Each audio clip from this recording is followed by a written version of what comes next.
তো গাইজ আপোনালোকে গম পায় কি নাই আমাৰ যিটো জুবিন ক্ষেত্ৰ আছিল ইমান লেতেৰা আছিল। তো আজি আৰু ইমান চাফা হৈ গ'ল।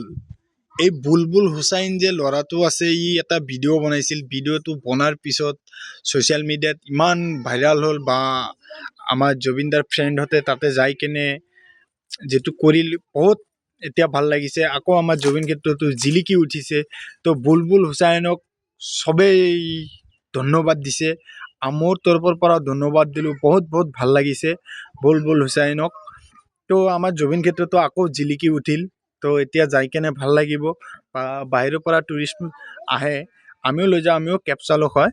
তো এতিয়া আৰু লৈ গ'লে ভালেই লাগিব, বেয়া নালাগে। আমালোককো কৈছে যে ইমান লেতেৰা হৈ আছে, জেগাটো চাফা নকৰে। আমি ভাবিছিলোঁ আৰু বাদ দিল চৰকাৰে এইটো চিন্তা মিন্তা।